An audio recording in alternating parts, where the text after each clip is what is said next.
This article deals with the biblical and Quranic figures Gog and Magog. For the Gog-Magog of British folklore, see Gog-Magog. For the range of hills in Cambridgeshire, see Gog-Magog Downs. For other uses, see Gog and Magog. Gog and Magog are names that appear in the Hebrew Bible, notably Ezekiel, and the Book of Revelation, sometimes indicating individuals and sometimes lands and peoples. Sometimes, but not always, they are connected with the end times, and the passages from the Book of Ezekiel and Revelation in particular have attracted attention for this reason. From ancient times to the late Middle Ages, Gog and Magog were identified with Eurasian nomads such as the Khazars, Huns and Mongols, and were conflated with various other legends concerning Alexander the Great, the Amazons, Red Jews, and the 10 lost tribes of Israel, and became the subject of much fanciful literature. They appear in the Quran as Ya'juj and Ma'juj, and the Muslim world identified them first with Turkic tribes from Central Asia and later with the Mongols. In modern times they remain associated with apocalyptic thinking, especially in the United States and the Muslim world. The names Gog and Magog. The first mention of the two names occurs in the Book of Ezekiel, where Gog is the name of an individual and Magog the name of his land. In Genesis chapter 10 Magog is a person and no Gog is mentioned, and in Revelation both Gog and Magog appear together as the hostile nations of the world. 1 Chronicles chapter 5 verse 4 features a descendant of Reuben who is called Gog or Gad, but this name appears to have no connection with the Gog of Ezekiel and Genesis. The meaning of the name Gog remains uncertain, and in any case the author of the Ezekiel prophecy seems to attach no particular importance to it. Efforts have been made to identify him with various individuals, notably Gyges, a king of Lydia in the early 7th century, but many scholars do not believe he is related to any historical person. The name Magog is equally obscure, but may come from the Assyrian Mat-Gugu, land of Gyges, i.e., Lydia. Alternatively, if Gog is derived from Magog rather than the other way round, Magog might refer to Babylon, by turning BBL into MGG. Few early 20th century scholars noted similarities between Gog and Magog and the Hindu figures Koka and Vikoka, and French metaphysician René Guénon went further, comparing the concept of the Great Wall with the Hindu notion of a circular wall which separates the world from outer darkness. Judeo-Christian texts. Ezekiel. In the Old Testament, the Book of Ezekiel records a series of visions received by the 6th century BC prophet Ezekiel, a priest of the temple who was enduring exile in Babylon. The exile, he tells his fellow captives, is God's punishment on Israel for turning away, but God will restore his people to Jerusalem when they return to him. After this message of reassurance, chapters 38-39, the Gog Oracle, tell how Gog of Magog and his hordes will threaten the restored Israel but will be destroyed, after which God will establish a new temple and dwell forever with his people. Son of man, direct your face against Gog, of the land of Magog, the prince, leader of Meshech and Tubal, and prophesy concerning him. Say, thus said the Lord,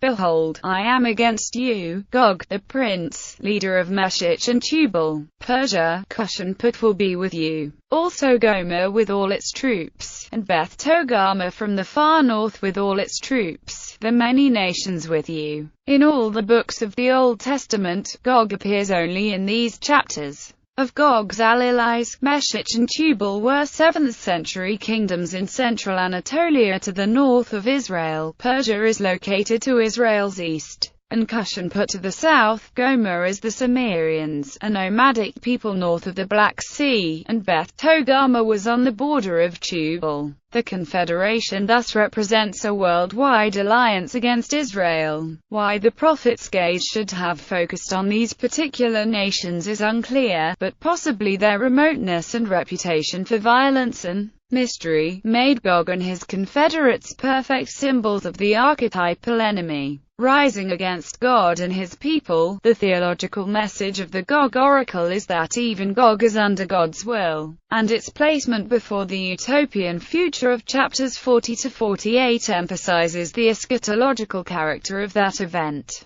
Internal evidence indicates that the Gog Oracle is substantially later than the chapters around it and was composed between the 4th and 2nd centuries BCE. The author has created his list of Gog's allies by blending names from Genesis chapter 10, the Table of Nations, Magog, Meshech, Tubal, Cush, Put, and Gomer, with the names of Tyre's trading partners in Ezekiel chapter 27, which includes all these names except Magog, plus Persia, and has decided they are the end-time enemies of Israel by means of Isaiah chapter 66 verse 19, which has several of the names and, like the Gog prophecy, addresses an eschatological future. Gog and Magog from Ezekiel to Revelation. Over the next few centuries, Jewish tradition changed Ezekiel's Gog from Magog into Gog and Magog. The process, and the shifting geography of Gog and Magog, can be traced through the literature of the period.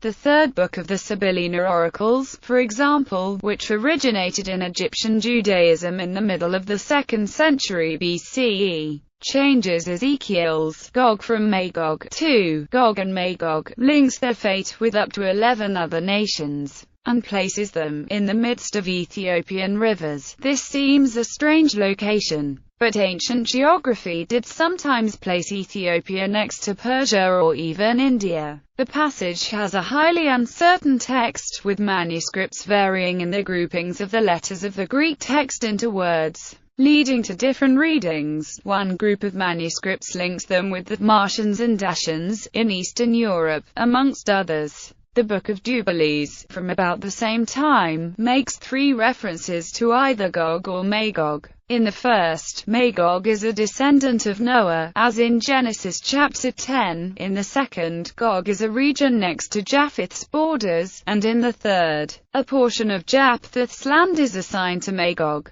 The Book of Enoch, another intertestamental work, tells how God stirs up to the Medes and Parthians to attack Jerusalem, where they are destroyed. The 1st century Liber Antiquitatum Biblicarum, which retells biblical history from the Adam to Saul, is notable for listing and naming 7 of Magog's sons, and mentions his thousands of descendants. The Samaritan Torah and the Septuagint occasionally introduce the name of Gog where the Hebrew original has something else, or use Magog where the Hebrew has Gog, indicating that the names were interchangeable. Chapters 19:11–21 to 8 of the Book of Revelation, dating from the end of the 1st century CE, tells how Satan is to be imprisoned for 1,000 years, and how, on his release, he will rally the nations in the 4 corners of the earth, Gog and Magog, to a final battle with Christ and his saints. When the 1,000 years are over, Satan will be released from his prison and will go out to deceive the nations in the 4 corners of the earth, Gog and Magog, and to gather them for battle. In number they are like the sand on the seashore. Judeo-Christian tradition from Antiquity to the early modern period. By the 1st century, Jewish circles had identified Gog and Magog with the Scythians, horse-riding barbarians from around the Don and the Sea of Azov, who were supposed to have been locked up by Alexander the Great behind iron gates in the Caspian Mountains, generally identified with the Caucasus Mountains. This story can be traced in a fragmentary form in the works of the 1st century Jewish historian Josephus, and was vastly elaborated in later versions such as the Alexander Romance and the Apocalypse of Pseudo-Methodius. After the failure of the anti-Roman Bar Kokhba revolt in the 2nd century AD, which looked to a human leader as the promised Messiah, Jews began to conceive of the Messianic age in supernatural terms. First would come a forerunner, the Messiah of Joseph, who would defeat Israel's enemies, identified as Gog and Magog, to prepare the way for the Messiah of David. Then the dead would rise, divine judgment would be handed out, and the righteous would be rewarded. The Agada, homiletic and non-legalistic exegetical texts in the classical rabbinic literature of Judaism, treat Gog and Magog as two names for the same nation who will come against Israel in the final war. The rabbis associated no specific nation or territory with them beyond a location to the north of Israel. But the great Jewish scholar Rashi identified the Christians as their allies and said God would thwart their plan to kill all Israel. Much later, in the early 19th century, some Chassidic rabbis identified Napoleon's invasion of Russia as the War of Gog and Magog. Early Christian writers frequently identified Gog and Magog with the Romans and their emperor. After the empire became Christian, Ambrose identified Gog with the Goths, Jerome with the Scythians, and Jordanus said that Goths, Scythians and Amazons were all the same. He also cited Alexander's gates in the Caucasus. The Byzantine writer Procopius said it was the Huns Alexander had locked out, and a Western monk named Fredegar seems to have Gog and Magog in mind in his description of savage hordes from beyond Alexander's gates who had assisted the Byzantine Emperor Heraclius against the Saracens. As one nomadic people followed another on the Eurasian steppes, so the identification of Gog and Magog shifted. In the 9th and 10th centuries these kingdoms were identified by some with the lands of the Khazars, a Turkic people who had converted to Judaism and whose empire dominated Central Asia. The 9th century monk Christian of Stavelot referred to Khazari, said of the Khazars that they were living in the lands of Gog and Magog, and noted that they were circumcised and observing all the laws of Judaism. Arab traveller Ibn Fadlan also reported of this belief. Writing around 921 he recorded that, some hold the opinion that Gog and Magog are the Khazars, according to the famous Khazar correspondence. King Joseph of Khazaria claimed that his people were the descendants of Khosar, the seventh son of Togarma. Sometime before the 12th century the 10 lost tribes of Israel became identified with Gog and Magog. The Franciscan traveller William of Rubruck reported that he had seen Alexander's wall in Debent on the shores of the Caspian Sea in 1254, and that there were other walls holding back Jews that he'd been unable to visit. William shared his information with Roger Bacon, who urged the study of geography to discover where the Antichrist and Gog and Magog might be found. After the Khazars came the Mongols, a mysterious and invincible horde from the east that destroyed Muslim empires and kingdoms in the early 13th century. Kings and popes took them for the legendary Prester John, marching to save Christians from the Saracens. But when they entered Poland and Hungary and annihilated Christian armies, a terrified Europe concluded that they were Magogoli,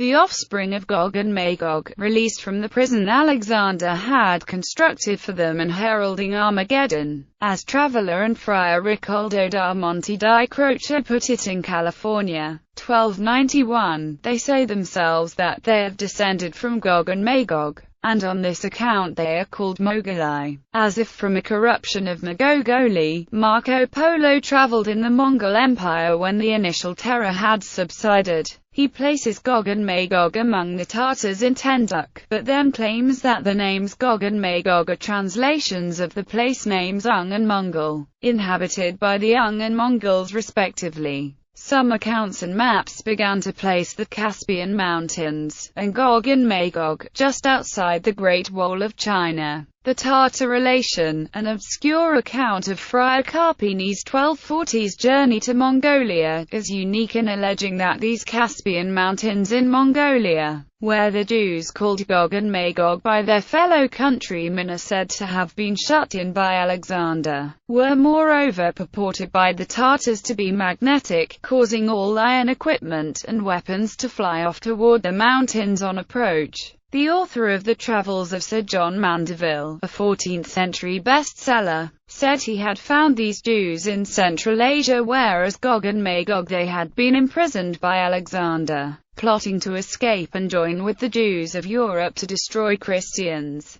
Gog and Magog in Muslim tradition. The conflation of Gog and Magog with the legend of Alexander and the Iron Gates was disseminated throughout the Near East in the early centuries of the Christian era. In Islam, Alexander probably lies behind the figure of Dul-Qarnayn, the two-horned one, mentioned in Surah 18 of the Quran. Dul-Qarnayn, having journeyed to the ends of the world, meets a people who scarcely understood a word, who seek his help in building a barrier that will separate him from the people of Ya'juj and Ma'juj, who do great mischief on earth. He agrees to build it for them, but warns that when the time comes, Allah will remove the barrier and Ya'juj and Ma'juj will swarm through. The early Muslim traditions were summarized by Al-Qazwini in two popular works called The Cosmography and the Geography. Gog and Magog, he says, live near to the sea that encircles the earth and can be counted only by God. They are only half the height of a normal man, with claws instead of nails and a hairy tail and huge hairy ears which they use as mattress and cover for sleeping. They scratch at their wall each day until they almost break through, and each night God restores it. But when they do break through, they will be so numerous that their vanguard is in Syria and their rear in Khorasan. When Ya'juj and Ma'juj were identified with real peoples, it was the Turks who threatened Baghdad in northern Iran. Later, when the Mongols destroyed Baghdad in 1258, it was they who were Gog and Magog. The wall dividing them from civilized peoples was normally placed towards Armenia and Azerbaijan. But in the year 842 the Caliph al-Waythaq had a dream in which he saw that it had been breached, and sent an official named Salam to investigate. Salam returned a little over 2 years later and reported that he had seen the wall and also the tower where Dul-Qarnayn had left his building equipment, and all was still intact. It is not entirely clear what Salam saw, but he may have reached the Jade Gate, the westernmost customs point on the border of China. Somewhat later, the 14th century traveller Ibn Battuta reported that the wall was 60 days' travel from the city of Zaitun, which is on the coast to China. The translator notes that Ibn Battuta has confused the Great Wall of China with that built by Dul-Qarnayn. Modern apocalypticism. In Europe, expectations of the end times have receded with the advance of a secular worldview during the 19th century. This has not been the case in the US, where a 2002 poll indicated that 59% of Americans believed the events predicted in the Book of Revelation would come to pass. During the Cold War, the idea that Russia had the role of Gog gained popularity, since Ezekiel's words describing him as Prince of Meshech, Rosh Meshech in Hebrew, sounded suspiciously like Russia and Moscow. Even some Russians took up the idea, apparently unconcerned by the implications. Ancestors were found in the Bible, and that was enough. Ronald Reagan, then governor of California, told state legislators in 1971. Ezekiel tells us that Gog, the nation that will lead all of the other powers of darkness against Israel, will come out of the north. Biblical scholars have been saying for generations that Gog must be Russia. What other powerful nation is to the north of Israel? None. But it didn't seem to make sense before the Russian Revolution, when Russia was a Christian country. Now it does. Now that Russia has become communistic and atheistic, now that Russia has set itself against God, now it fits the description of Gog perfectly. Post-Cold War millenarians still identify Gog with Russia, but they now tend to stress his allies among Islamic nations, especially Iran. For the most fervent, the countdown to Armageddon began with the return of the Jews to Israel, followed quickly by further signs pointing to the nearness of the final battle: nuclear weapons, European integration, Israel's seizure of Jerusalem, and America's wars in Afghanistan and the Gulf. In the prelude to the 2003 invasion of Iraq, President George W. Bush told Jacques Chirac that Gog and Magog were at work in the Middle East. This confrontation is willed by God, he told the French leader, who wants us to use this conflict to erase his people's enemies before a new age begins. Chirac consulted a professor at the Faculty of Theology of the University of Lausanne to explain Bush's reference. In the Islamic apocalyptic tradition, the end of the world would be preceded by the release of Gog and Magog, whose destruction by God in a single night would usher in the day of resurrection. Reinterpretation did not generally continue after classical times, but the needs of the modern world have produced a new body of apocalyptic literature in which Gog and Magog are identified as the Jews and Israel, or the 10 lost tribes, or sometimes as communist Russia and China. One problem these writers have had to confront is the barrier holding Gog and Magog back, which is not to be found in the modern world. The answer varies, some writers saying that Gog and Magog were the Mongols and that the wall is now gone. Others that both the wall and Gog and Magog are invisible.